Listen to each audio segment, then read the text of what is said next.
Comienza tu día desde un mejor nivel. Esto es Día Cero Podcast. Inhala, exhala. Comienza de nuevo. Este será tu mejor día cero. Abrazando el aprendizaje de ayer y confiando en la magia de los nuevos inicios, te doy la bienvenida a este Día Cero. Soy la doctora Karina Mendoza y el día de hoy quiero compartir contigo un tema que cada vez es más escuchado en la actualidad y que tenía mucha ilusión de compartirte, no tanto desde el punto de vista profesional, ya que no soy la experta en el tema, pero desde el punto de vista personal, el tema de la infertilidad nos ha dejado una huella importante en nuestra familia. Sé que cada día son más las parejas que se enfrentan a este desafío. Imagínense, en mi vida de familia hace poquito más de 13 años empezamos a recorrer este camino en el que después de una relación de noviazgo llegamos al matrimonio y con mucha ilusión pensando en formar una familia. Como muchas parejas, estoy segura que dejamos todo en manos de la naturaleza, en manos de Dios. Pues bueno, cuando se llegue, qué padre, con mucha ilusión. Yo me acuerdo que desde novios, mi esposo y yo platicábamos que queríamos tener una familia grande, una familia de 4 hijos. Teníamos incluso los nombres de cada uno de nuestros hijos. Éramos unos estudiantillos de medicina, ni siquiera estábamos casados y ya pensábamos en esa ilusión de hacer familia. Llega el momento, nos casamos, ya estábamos en la especialidad. Yo de pediatría, mi esposo de ortopedia. Y pues un buen día dijimos como que podría ser un momento para buscar un bebé. Y pues pasó 1 año y nada, pasaron 2 años y nada. Y como todavía estábamos en el tema de la especialidad, siento yo que al principio no fue como algo que nos generara miedo. Simple y sencillamente decíamos, bueno, pues quizá nos falta estar más tiempo juntos, mejorar nuestros hábitos. La verdad es que yo tenía unos hábitos de vida súper malos. Comía muy mal, dormía muy poco, dormía a deshoras. Pues hacía un poco de ejercicio, pero realmente no tanto. Y entre paréntesis, quiero decirles que yo creo que ha sido la etapa en la que más delgada estaba, y esto les digo porque luego asociamos un peso más bajo o una delgadez con un estado químicamente saludable, y quiero decirles que para nada, estoy segura que mi cuerpo químicamente no estaba nada saludable. Ok, regresando. Oigan, pues terminamos la especialidad, termino yo, termina mi esposo y seguíamos sin poder concebir a nuestro primer bebé. Por supuesto, empezamos a entrar en mucho estrés, empezamos a tener muchas dudas de nuestras propias personas. Lamento mucho que tú que me escuchas estés viviendo esta situación porque puedo ponerme perfectamente en tu lugar. Nosotros recorrimos todas las etapas que se pueden vivir en el duelo, desde la negación, desde la culpa que se siente. Yo recuerdo que en ese entonces lloraba muchísimo. Era un duelo cada mes. Cada mes yo tenía la ilusión de estar embarazada. Iba y compraba, yo creo que hice millonarias a las farmacéuticas de las pruebas de embarazo, porque les juro que me compraba 3 pruebas cada mes porque decía, es que está equivocada. No, es que no puede ser que no estoy embarazada. Está mal. Y era un duelo muy grande y una culpa muy grande cada vez que venía mi periodo y me daba cuenta que no estaba embarazada. Yo lo experimentaba con una sensación de insuficiencia, con una sensación de no soy suficientemente mujer, algo está mal en mí. Empecé a tener también, pues sí, mucha tristeza por el tema. Y conforme pudimos mi esposo y yo hablar del tema, que definitivamente no fue en su momento empezamos a tener unas crisis de pareja que no les puedo explicar. Pero ya más adelante supe que mi esposo tenía mucha culpa también, que él se empezó a sentir muy afectado en su hombría, en su virilidad. Se cuestionaba mucho por qué él no tenía capacidad para lograr que él y su esposa, o que más bien en ese entonces me decía, yo sentía cómo es posible que yo no puedo embarazar a mi esposa. Ya teníamos amigos, aparte que ya éramos pues grandecitos para esa época, para tener hijos. Teníamos también, acuérdense, el antecedente de haber hecho una carrera de muchos años. Entonces la mayoría de nuestros amigos ya tenían hijos. Empezó a haber mucho enojo, mucha frustración, cada uno de nosotros, y poco a poco esa tensión que cada uno tenía se fue convirtiendo en un estado de mucha irritación entre cada uno, que eventualmente empezó a generar pleitos, discusiones. Desafortunadamente en alguna etapa nos empezamos como a aventar la piedra. No es que seguramente tú, no es que tú comes súper mal, es que no duermes, y yo no, pues es que tú. Me acuerdo que culpaba mucho a los suplementos, a las proteínas del gimnasio, y bueno, ¿no? Entonces empezó a generarse una como bola de nieve que realmente nos llevó a un estado muy fuerte de depresión a los dos.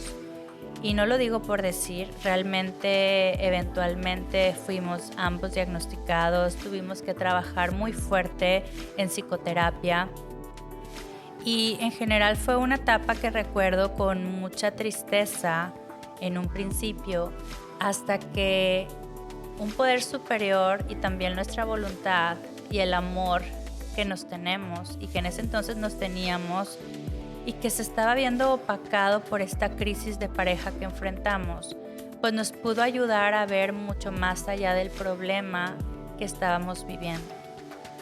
Fue un poco con ayuda psicológica, con ayuda espiritual, con mucha voluntad, con mucho amor, que pudimos tomarnos de la mano y decir, ¿cómo vamos a salir de esta situación? Porque la realidad es que en un principio no sabíamos si íbamos a poder ser padres.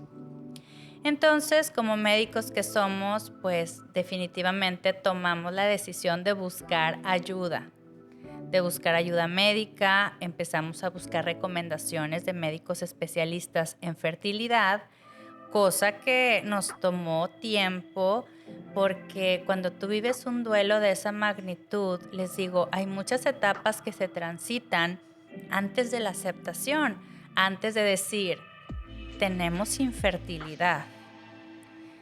Es algo difícil en la vida de pareja, especialmente cuando tienes esa ilusión tan fuerte de tener hijos. Finalmente llegamos a través de nuestro guía espiritual. En ese entonces nosotros nos acercamos con un sacerdote que se convirtió en amigo, que se convirtió en un acompañante fundamental en esa etapa. Y para esto yo recuerdo que le decía al padre, es que, y fíjense, me da un poco de temor compartir esto tan íntimo, pero lo voy a hacer.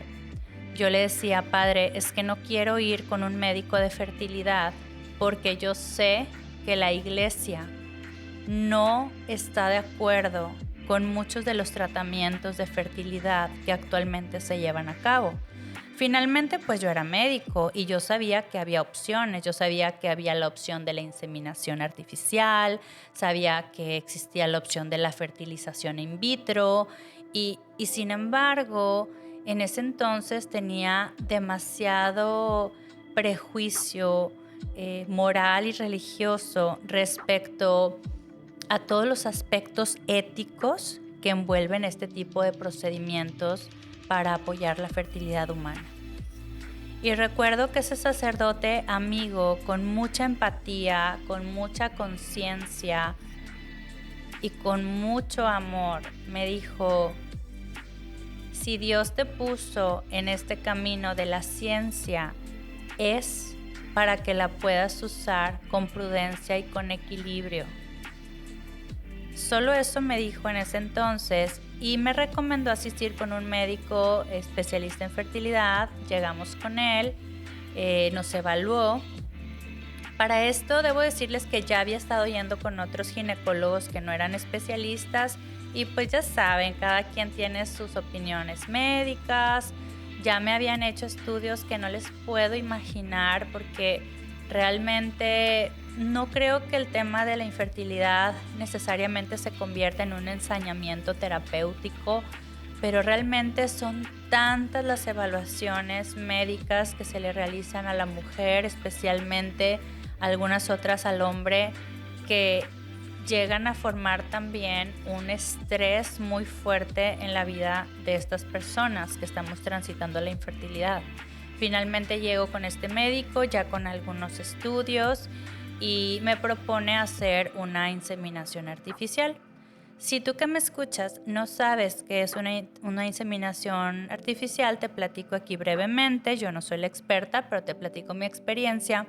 Consiste en, a través de medicamentos hormonales, estimular la función del ovario de la mujer para que genere cierta cantidad de óvulos en un ciclo menstrual, óvulos que son monitoreados. Imagínense, yo tenía que ir cada 2 días o cada 3 días a que me hicieran una ecografía para ver el tamaño de esos folículos que estaban creciendo en mis ovarios, además de que tenía que inyectarme todos los días, varias veces al día en ocasiones, medicamento para hacer crecer esos folículos.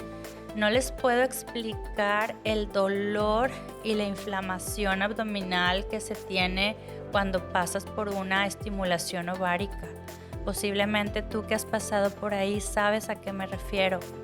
El tema es que afortunadamente con este médico, antes de iniciar este tratamiento, le explico mis prejuicios, le explico mis miedos. Le digo, es que sabes que yo tengo mucho miedo de hacer estos tratamientos y además tengo un prejuicio religioso muy fuerte que me limita a llevarlos a cabo.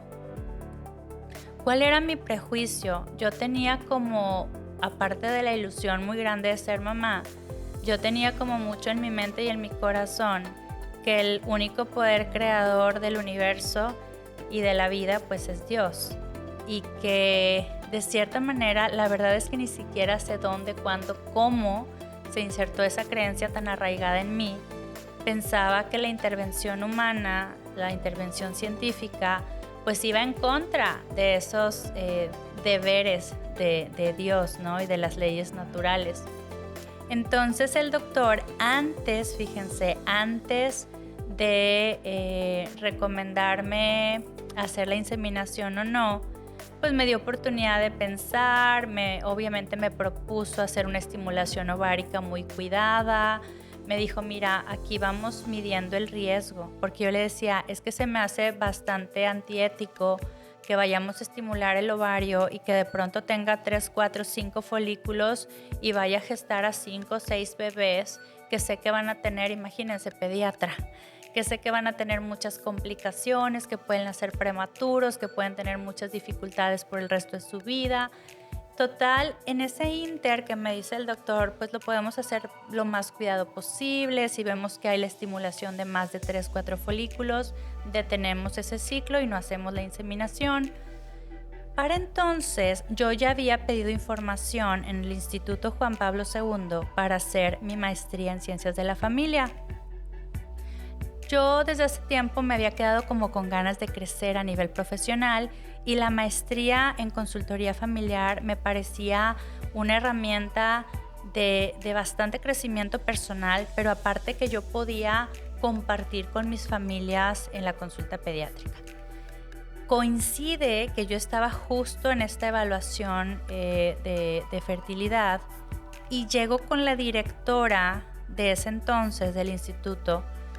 Y pues llego a hacer mi entrevista para aplicar como alumno a la maestría y le empiezo a platicar acerca del tema de la infertilidad y le empiezo a platicar que justo me encontraba como ante una decisión muy difícil de mi vida en la que por un lado tenía mucho deseo de ser mamá junto con mi esposo y por otro lado pues yo no quería hacer una intervención científica porque no iba en relación con mis creencias religiosas.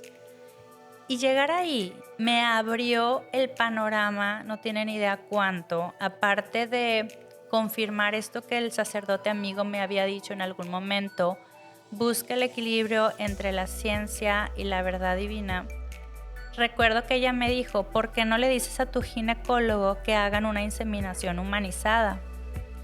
Les digo, yo no soy la experta, pero en ese momento me explicó la posibilidad de utilizar un preservativo microperforado que nos ayudara en el momento de la relación sexual a mi esposo y a mí, que parte del semen pudiera atravesar directamente hacia la vagina y que la parte del semen que quedara en el preservativo fuese la que se utilizara para la capacitación espermática y para la posterior inseminación. Aquí voy a hacer una pausa porque sé que son términos como, pero la inseminación, recolección, ¿de qué se trata? Se supone que cuando una mujer está en estimulación ovárica, llega un día en el que los folículos están listos para ser fecundados. Esto quiere decir que justo ese día el ginecólogo te va a decir, en este momento, papá, tienes que ir a extraer el semen por masturbación, y ese semen que se extrae se lleva a un procedimiento médico que se llama capacitación espermática. Se obtiene una muestra más limpia, por así decirlo, se quitan bacterias, se quitan células que no nos interesan para la fecundación, y a través de un catéter especial que se introduce en la vagina y después en el cuello uterino, se implanta ese semen capacitado en el fondo del útero para que los espermas puedan llegar hacia el ovario y generar una fecundación. Entonces, ese tema a mi esposo y a mí de ir a hacer un procedimiento tan técnico para poder concebir y como imaginarnos la procreación de nuestros hijos o de nuestro posible hijo de esa forma nos chocaba mucho a los dos, realmente nos hacía demasiado ruido. Cuando Sofía me dice, platica esta opción con tu ginecólogo, la platico y me dice, está súper posible hacer eso, vamos a hacer el monitoreo. Llegó el día en el que mis folículos ya estaban, como me dijo un doctor, están a punto de turrón, ya, o sea, no sé si saben qué significa eso, pero ya a punto de explotar el folículo.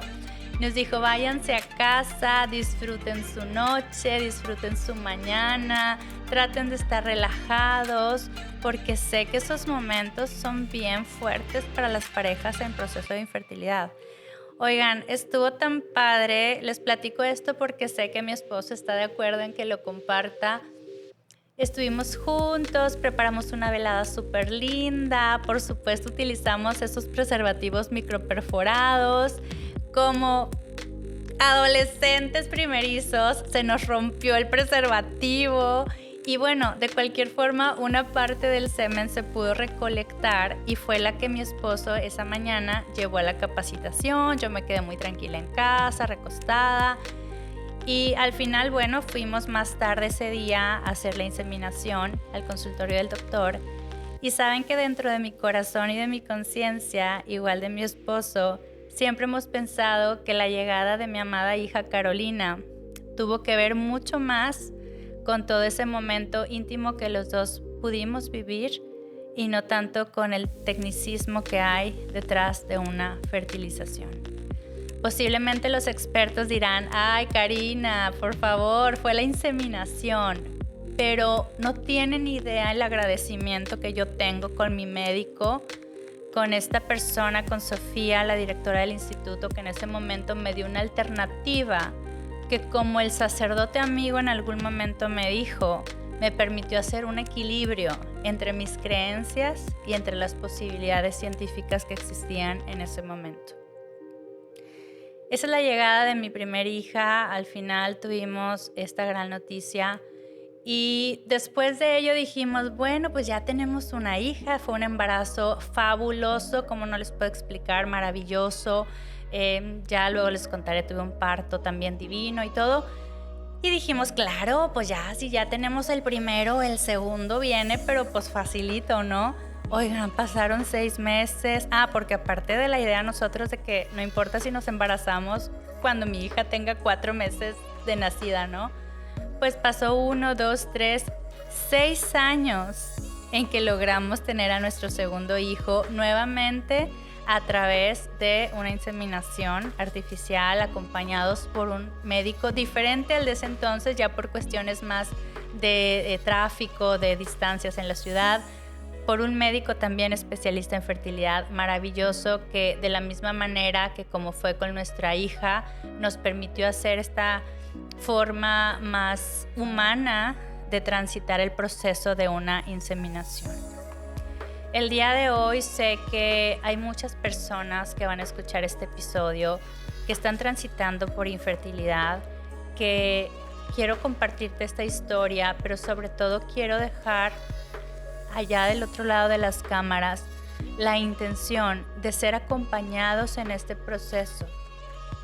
Hay mucho que escarbar detrás de una infertilidad. En muchas ocasiones hay temas químicos en la salud, hay temas en la situación médica de cada uno de los integrantes de la pareja, pero algo que sin duda reconozco y que no siempre se ve mientras estás justo ahí en medio de la dificultad, y por eso te lo comparto, es que teníamos muchos bloqueos mentales, tanto mi esposo como yo, que también estaban interviniendo en esa etapa de infertilidad que transitamos. En algún momento yo le di gracias a Dios, le di gracias a mi esposo, le di gracias a mi ginecólogo y le di gracias a mi psicoterapeuta por toda la intervención y por todo el trabajo que en equipo hicimos para lograr cada uno de los embarazos de mis hijos. La infertilidad definitivamente es una situación que no solo debe de acompañarse de la voluntad y del amor de la pareja, sino también de un equipo multidisciplinario en nutrición, en evaluación, médicamente hablando, evaluar cómo estás químicamente, cómo están tus hormonas, por ejemplo, la importancia del perfil tiroideo. Recordar que muchos casos de la infertilidad están asociados a dificultades en el varón, y esto lo digo porque por años se ha súper especializado, y no voy a decir abusado, pero sí intervenido de gran manera a las mujeres que estamos en esta etapa de infertilidad, cuando realmente también las situaciones que se presentan a nivel químico y de la función en el hombre son muy frecuentemente diagnosticadas en las parejas con infertilidad. Acompañarte de un guía espiritual, dependiendo de tus creencias, y definitivamente acompañar este proceso que en muchas ocasiones se vive como un duelo, de un experto psicoterapeuta. Espero que compartir esta experiencia quede mucho más allá que un simple episodio. Posiblemente tú no estés pasando por esta dificultad, pero quizá conozcas a una pareja que está pasando por este momento tan difícil y que puedas recomendar este episodio para ayudar a sembrar una semillita de esperanza y una luz en el camino. Si necesitas alguna recomendación al respecto en temas de infertilidad, tengo a los colegas especialistas adecuados para ti. No dudes en escribirme en mis redes sociales a través de Doctora Karina Mendoza, Centro Mima o Karina Mendoza en Instagram. Se termina este episodio de Día Cero, pero te recuerdo que en este momento podríamos estar empezando tu mejor día cero. Terminaste un episodio, pero lo mejor apenas comienza. Este fue un episodio de Día Cero Podcast con la doctora Karina Mendoza. Recuerda que nunca es tarde para iniciar de cero.